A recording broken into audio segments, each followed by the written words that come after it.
अंधेरे से डरो मत, बस एक दीपक जला दो, अंधेरा स्वतः ही भाग जाएगा। आइए ज्ञान सागर की मंजिल तक पहुंचने वाली अंधेरी राहों को रोशन करता हुआ ये शानदार वीडियो जानदार लोगों के लिए।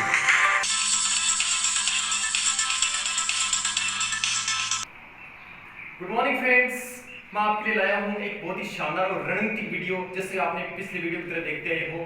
चलो एंजॉय कीजिए मेरी वीडियो को। That's it. हेलो फ्रेंड्स, आइए हम बात करते हैं सबसे पहले वर्ड पावर की। अपनी सब शक्ति, अपनी सेना पावर को बढ़ाते हैं। आइए बात करते हैं। बहुत समय पहले एक व्यक्ति था, यहाँ पर इसका नाम बाद में मेंशन करूंगा। एक व्यक्ति था और उसके 4 पुत्र हुए। देखिए वर्णन करना चाहूंगा। उसका पहला पुत्र था वो चार्लिस था। पहला पुत्र इसका कैसा था? चार्लिस था। दूसरा पुत्र था इसका सार्केस्टिक था, और तीसरा पुत्र था इसका स्नार्लिंग, और चौथा पुत्र इसका स्नीयरिंग। देखिए ये जो व्यक्ति था ना, यहाँ पर इस व्यक्ति का हिंदी से बता रहा हूं, ये दुरात्मा व्यक्ति था और चिड़चिड़ा व्यक्ति था। तो एक दुरात्मा और एक चिड़चिड़े व्यक्ति है, उसके 4 पुत्र, और इनका चारों का स्वभाव अपने पिता की तरह ही था। तो इस समय बताया है कि पहला पुत्र है वो चार्लिस था, एकदम दुरात्मा ऐसा। दूसरा पुत्र था सार्केस्टिक, ये भी दूसरों में टीका टिप्पणी करने वाला, दूसरों गाली गलौज करने वाला। तीसरा पुत्र था स्नैडलिंग, ये भी व्यक्ति ऐसा ही था। और चौथा पुत्र था इसका स्नीयरिंग। तो इस पर हमने देखा 4 पुत्र थे। बता सकते हो इसके पिता क्या नाम था? इसके पिता का नाम था सिनिकल। Yes, cynical. सिनिकल एक ऐसा शब्द है जिसका मतलब होता है दुरात्मा या फिर चिड़चिड़ा व्यक्ति, तो दूसरों को गाली गलौज करता है, परेशान करता है। तो सिनिकल के 4 पुत्र हुए। इस प्रकार मैंने कुछ मीनिंग्स बटोरे यहाँ पर। सिनिकल के 4 पुत्र हुए। पहला चार्लिस, दूसरों परेशान करने वाला दुरात्मा व्यक्ति। सिनिकल का दूसरा पुत्र था सार्केस्टिक, जिसका मतलब ये होता है। तीसरा पुत्र था स्नार्लिंग, और चौथा पुत्र था इसका स्नीयरिंग। इस प्रकार हमने छोटे सी माध्यम से 5 मीनिंग बटोर ली। इस प्रकार से हम थोड़ा आगे बटोरते हैं आगे मीनिंग को। हेलो, आइए ये जो लोग थे, चार्लिस पहला पुत्र था जो एक चिड़चिड़ा दुरात्मा व्यक्ति था, उस व्यक्ति ने डिमोलिश कर दिया और एक मानवीय गुणों को, उसके अंदर जो मानवीय गुण थे, उन गुणों को, वर्च्यूज थे, उनको पहले पुत्र ने डिमोलिश कर दिया। दूसरा पुत्र सार्केस्टिक था। उस सार्केस्टिक जो दुरात्मा व्यक्ति था, उसने रेज कर दिया या रिफ्यूट कर दिया मानवीय गुणों को, जो वर्च्यूज उसके अंदर थे, एक इंसान में होने चाहिए, उन वर्च्यूज को उसने रेज और रिफ्यूट कर दिया।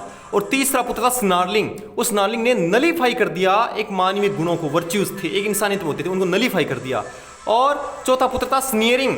स्नीयरिंग ने ओवरथ्रो कर दिया मानवीय सभी गुणों को। इन चारों पुत्रों ने कुल मिलाकर के जो एक इंसानी मानवीय गुण होते हैं, जैसा कि इसका पिता का जो गुण था, एक दुरात्मा व्यक्ति था सिनिकल। इस प्रकार पुत्रों में जो गुण है, तो इन लोगों ने मानवीय गुण होता है, एक वर्च्यू होता है, उन सब पर प्रहार किया। और पहले पुत्र ने डिमोलिश किया, दूसरे ने रेज या रिफ्यूट किया, तीसरे ने नलीफाई किया, और चौथे ने ओवरथ्रो किया। समझ गए होंगे मैं क्या कहना चाहता हूँ कि गुणों पर इस प्रकार इन्होंने ये क्या किया। मेरा यहाँ पर मकसद यहाँ पर है डिमोलिश, रेज, रिफ्यूट, नलीफाई और ओवरथ्रो। इनका मतलब क्या है, जरा अनुमान लगाइए। यस, आपका अनुमान शायद ये रहा होगा, डिस्ट्रॉय, नष्ट करना। हाँ जी, डिमोलिश का मतलब होता है नष्ट कर देना, और रेज रिफ्यूट का मतलब डिस्ट्रॉय, नष्ट करना होता है, और नलीफाई का मतलब भी नष्ट करना, विध्वंस करना होता है, ओवरथ्रो का मतलब भी नष्ट करना होता है। देखिए आपने 5 मीनिंग ऊपर याद किए थे, 5 ही हो गए। कुल मिलाकर आपने 10 मीनिंग इस समय बहुत अच्छे तरीके से याद कर लिए है। तो एक बार थोड़ा रिपीट कर देता हूं। एक फादर था, उसकी ये क्वालिटी, उसकी वजह से उसके 4 पुत्रों को मैंने मेंशन किया यहाँ पर। 4 गुण एक जैसे हैं, कहने मतलब ये सिनोनिम है एक दूसरे के। अब इन लोगों के गुणों के आधार पर इन लोगों ने नष्ट कर दिया मानवीय गुणों को, रेज कर दिया, रिफ्यूट कर दिया, नलीफाई कर दिया, ओवरथ्रो कर दिया, और कुल मिलाकर इन्होंने डिस्ट्रॉय कर दिया। तो ये डिस्ट्रॉय के 3-4 इस प्रकार से मैंने 5 कुल मिलाकर के और ये सिनोनिम बताए हैं। इस पर आपके वर्ड पावर है वो 10 के पावर में आ गए। थोड़ा आइए आगे बढ़ते हैं। हेलो फ्रेंड्स, आइए वर्ड मीनिंग, वर्ड पावर बढ़ाने के लिए एक और जरिया अपनाता हूं मैं। पहले वीडियो आपने देखा था, ये व्यक्ति था वो दुरात्मा था, लेकिन अभी जो हम बात कर रहे हैं उसी का ही पड़ोसी है, जो व्यक्ति सत्पुरुष है, एक सहनशील, एक मतलब अच्छा व्यक्ति है बहुत ही। उस व्यक्ति का नाम है, आपको ट्राई करना है। एक व्यक्ति था, उसके 4 पुत्र हुए, जैसे व्यक्ति उसके वैसे पुत्र। उसके 4, पहला पुत्र था कंप्लेसेंट, और इसका मतलब होता है सत्पुरुष। दूसरा पुत्र हुआ इसका जेनियल, इसका मतलब ऐसा होता है मतलब अच्छा व्यक्ति। तीसरा इसका पुत्र हुआ लेनेंट, और चौथा इसका पुत्र हुआ अर्बेन। इस पर आपने देखा एक व्यक्ति के 4 पुत्र थे, कंप्लेसेंट, जेनियल, लेनेंट और अर्बेन। आप इनकी स्पेलिंग उतार सकते हैं। इन चारों के पिता का नाम क्या है, जरा गेस लगाइए। यस, आपने क्या देखा यहां पर, उसके पिता का नाम टॉलरेंट है। टॉलरेंट का मतलब होता है एक सत्पुरुष, सहनशील व्यक्ति जो हर परिस्थिति में अपने आप को अनुकूल बनाए रखता है। तो टॉलरेंट के 4 पुत्र हो गए। तो एक मीनिंग है सत्पुरुष सहनशील व्यक्ति के, टॉलरेंट, कंप्लेसेंट, जेनियल, लेनेंट और अर्बेन, इन सब का मतलब होता है सत्पुरुष, अच्छा व्यक्ति, सद्गुणों वाला व्यक्ति। आगे बढ़ाते वीडियो थोड़ा सा, आइए बात करते हैं एक सदात्मा पिता के 4 सत्पुरुष बेटे, इन लोगों ने क्या क्या जो मानवीय गुण थे, वर्च्यू थे, जो एक मानव के गुण थे अच्छे, उन गुणों को इन्होंने कॉन्स्ट्रक्ट किया, इन लोगों ने उन गुणों को प्रोड्यूस किया, इन लोगों ने उन गुणों को परफॉर्म किया और इन लोगों ने उन गुणों को बिल्ड किया और मेक किया। समझ गए होंगे आप, मेक आपका जाना माना शब्द है। इन चारों शब्दों का मतलब होता है निर्माण करना, कोई बनाए रखना, विकसित करना, कोई चीज बनाए रखना, अपने आप में निर्माण करना। तो ये अच्छे लोग थे, इन्होंने मानी गुण थे, उनको बनाए रखा। तो इनके लिए शब्द कौन से आ गए? कॉन्स्ट्रक्ट निर्माण करना, प्रोड्यूस निर्माण करना, परफॉर्म बनाना या निर्माण करना, बिल्ड जानते हैं बिल्डिंग से बनाए, और मेक का बनाना। तो इस प्रकार आपने पहले कितने 5 मीनिंग, 5 के आधार पर फिर नीचे और बना लिए 5, कुल मिलाकर के आपके मीनिंग बन गए। तो पहले वाले पड़ोसी था उसके और इसके कुल मिलाकर आपके 20 मीनिंग हो जाते हैं। तो ये बहुत ही कम समय में, महज 3-4 मिनट में आपके इतने वर्ड पावर बढ़ गया। अब इन वर्ड पावर का प्रयोग करते हैं हम हमारी रणनीतिक कार्य में, आप इनका स्क्रीनशॉट ले सकते हैं।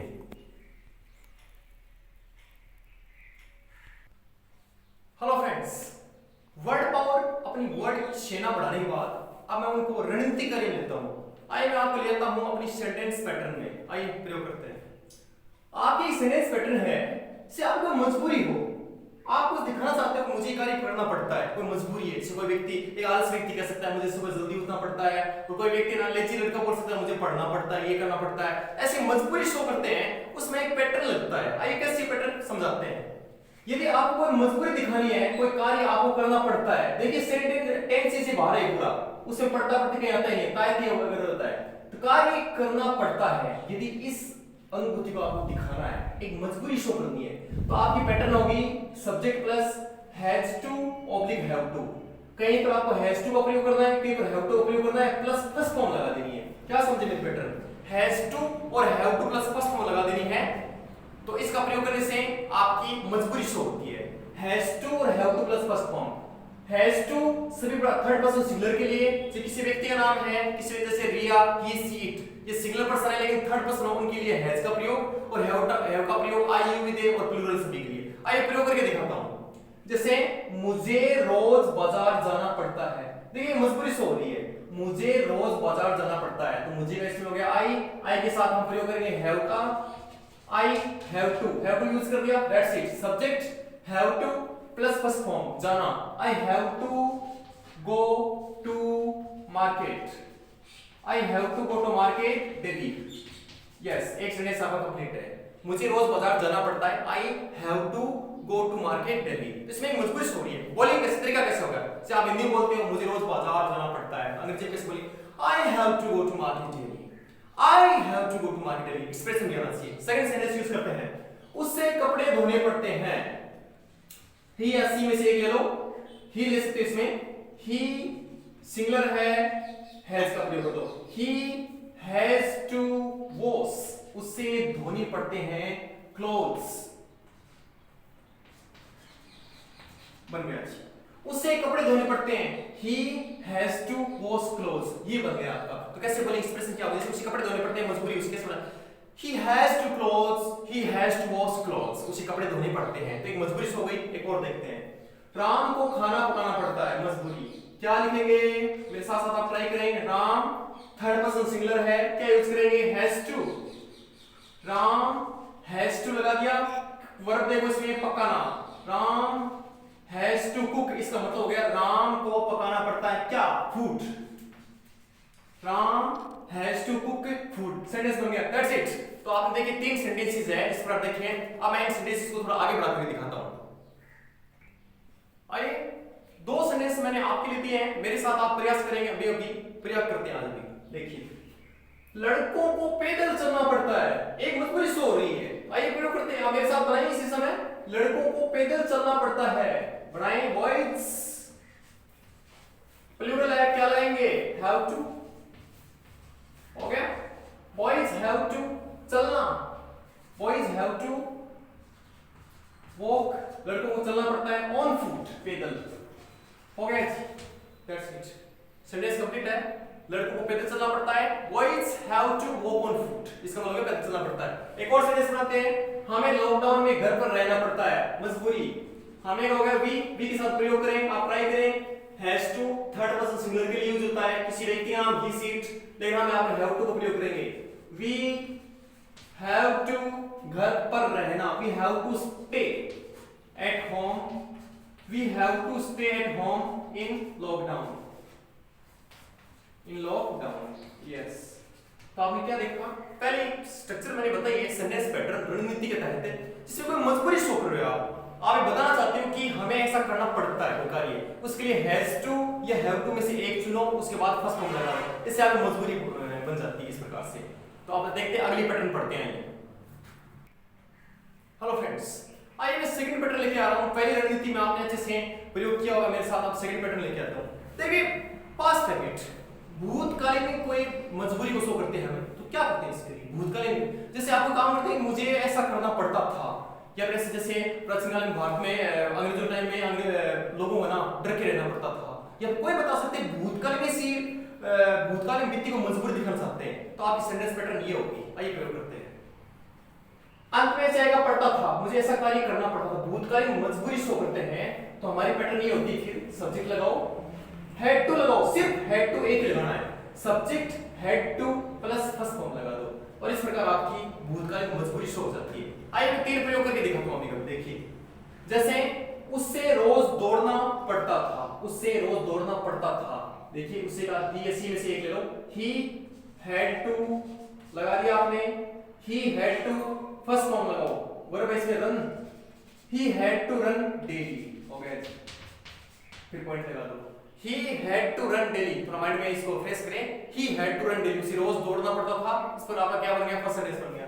सेकंड सेंटेंस, मलिक को अकेला रहना पड़ता था, बनाए सेंटेंस, मलिक had to लगाएं, had to live alone, yes बन गया। मलिक को अकेला रहना पड़ता, Malik had to live alone, इस पर आपने क्या देखा इस सेंटेंस में, एक मलिक की मजबूरी थी भूतकालीन कि वो अकेला रहना पड़ता था। अब मैं तीसरा सेंटेंस बनाता हूं, तो आप अपने माइंड को रेस्ट कीजिए। चलिए आप मेरे साथ प्रयोग कीजिए इसका, कैदियों को बासी भोजन खाना पड़ता था, ये आप बना लेंगे, बासी भोजन को बना लेंगे, खाना पड़ता था। आइए प्रयोग करते हैं, कैदियों क्या बोलते हैं, प्रिजनर्स, प्रिजनर्स, कैदियों को हैड टू लगा दिया आपने, प्रिजनर्स हैड टू ईट, इसका मतलब हो गया कैदियों को खाना पड़ता था क्या, बासी भोजन, स्टेल, स्टेल का बासी, स्टेल फूड, हो गया जी। कैदियों को बासी भोजन खाना पड़ता था, prisoners had to eat stale food. इस पर आपने तीन सेंटेंस बनाए हैं, तो पहले एक बार रिपीट कर देता हूं। आपको कोई भूतकालीन और मजबूरी को शो करना है, उस मजबूरी में आपको सब्जेक्ट लगाओ, फिर आप हैड टू लगाओ और फिर फर्स्ट फॉर्म लगा दो, इससे आपकी मजबूरी से शो होती है कि मुझे काम करना पड़ता था, ऐसा करना पड़ता था, ऐसे वो दिखाते हैं, तो आप हैड टू लगाते हैं। तो आपकी दो सेंटेंस पैटर्न मैंने बताई है, अब मैं दोनों को मिक्स करके आपको दो सेंटेंस बताता हूं और सिद्ध करता हूं। आइए मिक्स करते हैं। आइए फ्रेंड्स, दो सेंटेंस पैटर्न हमने पढ़ी है, उनके बेस पर अब दोनों का हम मिक्स एक्सरसाइज करते हैं, मेरे साथ प्रयोग करेंगे। आइए रेडी हो जाइए। राहुल को प्रातः जल्दी उठना पड़ता है, आज ट्राई कीजिए, अभी प्रयोग कीजिए, आप मैं बनाता हूं। राहुल को प्रातः जल्दी उठना पड़ता है, सेंटेंस ये कौन सी पैटर्न आपकी, ये आपकी पैटर्न नंबर फर्स्ट, प्रयोग करते आइए। राहुल का हो गया, राहुल पढ़ता है, पढ़ता है वर्तमान मजबूरी शो कर रहा है, हैज टू और हैव में से एक को चुनिए, समझे, हैज टू हैव में से एक चुनिए। अब यहां पर Rahul he she it third person singular हो, क्या मतलब किसी व्यक्ति का नाम ही सी इट हो, तो हम हैज टू का प्रयोग करते हैं। आइए हैज टू प्रयोग करते हैं। राहुल हैज टू जल्दी उठना, has to get up early, जल्दी in the morning, in the morning. लो जी हमारा कंप्लीट सेंटेंस है, आप मिलाइए, पहले कीजिए, Rahul has to get up early in the morning, Rahul को सुबह जल्दी उठना पड़ता है। सेकंड सेंटेंस प्रयोग करते हैं, मुझे पिछले साल पुस्तकालय जाना पड़ता था, पड़ता था मतलब भूतकालीन, पास्ट के पास्ट अपनी भूतकालीन मजबूरी। आइए इसको लिखते हैं, मुझे हो गया, आई के साथ प्रयोग करें, had to, I had to go to the library, I had to go to the library, मुझे लाइब्रेरी जाना पड़ता था लास्ट ईयर। क्या देखा आपने? दोनों सेंटेंसेस, दोनों पैटर्न का एक मिक्स और प्रैक्टिस करके आपने देख लिया। अब मैं आपको कुछ 5 सेंटेंस ऐसे दूंगा जिनका एज ए आपको होमवर्क दे रहा हूं, आप प्रयोग करके और मुझे कमेंट कर सकते हैं, लिख सकते हैं। अब मैं आपको कुछ होमवर्क देता हूं, आइए देखते हैं। आइए फ्रेंड्स, आपको मैंने एक SW दिया है, आप देख सकते हैं स्क्रीन पे। पहला सेंटेंस है, रानी को घर साफ करना पड़ता था, मुझे आजकल खेत जाना नहीं पड़ता है, रवि को ट्यूशन जाना पड़ता है, पक्षियों को तूफान में छुपना पड़ता है, तो हमें पुराने ज़माने में पत्र लिखने पड़ते थे। तो ये मैंने आपको एक SW दिया है, आप इनका प्रयोग करके दोनों जो पैटर्न बताई थी उनका आप रिवीजन कर सकते हो, प्रयोग कर सकते हो। फ्रेंड्स, जैसा कि हमने इस वीडियो के दौरान शानदार तरीके से अपनी सेना बढ़ाई 20 मिनट्स मीनिंग्स ओनली 4 मिनट्स में, उसके बाद मैंने 2 सेंटेंस पैटर्न बताइए। यदि आप लगातार मेरे साथ यूं बने रहेंगे, रोज की अपनी सेना को बढ़ाओ, वर्ड मीनिंग बढ़ाओ, प्लस रणनीति बनाते रहो साथ में, इस प्रकार से एक समय ऐसा आएगा कि आप रणनीति में आपकी सेना समा जाएगी और आप एक सच्चे विनर कहलाओगे। इसलिए अच्छा विनर बनने के लिए मेरे साथ जुड़े रहें, शेयर कीजिए अपने ज्यादा ज्यादा मित्रों को, रिलेटिव्स को, फ्रेंड्स को, ताकि ज्ञान की जो है ना ये ज्योति है चारों ओर फैले आपके माध्यम से। मैं तो एक जरिया हूं, आप इसमें मेरा माध्यम बनिए और एक टीचर का सच्चे रिस्पेक्ट से शेयर कीजिए, सब्सक्राइब कीजिए। That's it.